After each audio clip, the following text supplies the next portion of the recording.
بە بەشداری نزیکەی 1,900,000 قوتابی لە هەرێمی کوردستان زەنجی دەستپێکردنی خوێندنی ساڵی 2022-2023 لێدرا.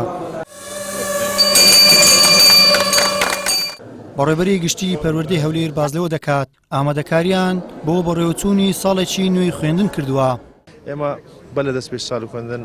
وەزارەتی پەروەردە بە پێی پلانێکی تۆکمەکەوە گشتانی پێدەکرێت لە سەردەم پەروەردە قەزاکان جێبەجێ دەکرێت پێویستە پەروەردە قەزاکان لە ڕێگای سەرپەرشتیارانی بەڕێز هەوڵدن بەڕێ خستنەوەی میلاک قوتابخانەکان دابینکردنی مامۆستای وانەبێژ یاخود مامۆستای میلاک بۆ قوتابخانانێکەوە کە موکورتیانە یاخود مامۆستایان نییە وەروها لە ڕووی پێداویستی قوتابخانەکان پێویست هەوڵ دەدەین بە لە دەست پێش ساڵ خوێندن تایبەتی ئەو پێلوکەل و پلانێکەوە پێویستن بۆ خوێندن وەکو ڕەحلەیە وەکو تەختەی نووسینە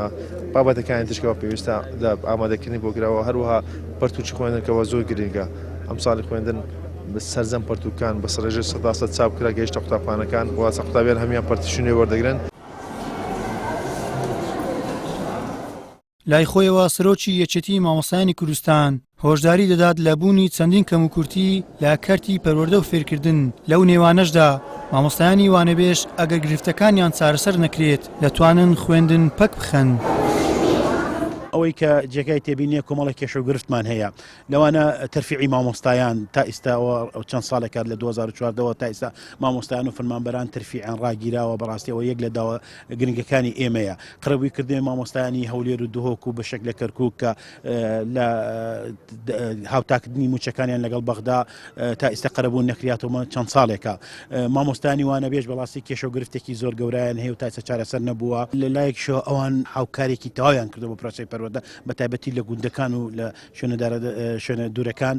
دەبێت ئەوانە ئەمڕۆ پاداش بکرێنەوە کێشە و گرفتیان زۆر زۆرە ئەگەر دانامەزرێن گرێبەست بکرێن گرێبەست ناکرێن بەڵام زیاتر ڕێک بخرێتەوە دەکرێت ئێمە ئەو مامۆستانە کە خانە نشین بوونە لە 2014 تا ئێستا بەدیلەکانیان ئەو مامۆستایانە بێت بخرێنتە شوێنیان بکەن و کێشە و گرفت زۆرە ئمڕۆ پێمان خۆش و ئێمە لەگەڵ سەرۆکی حکوومەت بەشدار بووین لە لێدانی زەنگ بۆ ئەوە لە نزیکەوە ببینین و کۆمەڵە کێشە و گرفتی مامۆستایان و قوتابخانەکان بخێنە بەردەسەوە بەڵام بەداخەوە کارەکە وای لێ هات وەکو پرۆتۆکۆڵی ئەنجومەنی وەزیران تەنها وزارەتی پەروەردە و ئەنجومەنی وەزیران بەشدار بوو ئێمە بەڕاستی گلەی گازندەمان لەوە هەیە ئێمە مامۆستایان دەبێت پێشەنگ بوون لە هەموو کارێکە ئێمە نوێنەی فەرمی مامۆستایانین دەبایە بانگەشە بکەین بۆ کۆمەڵە کێشە و گرفتە بخێنە بەردەم سەرۆکایەتی حکوومەت و بۆ چارەسەرکردنی.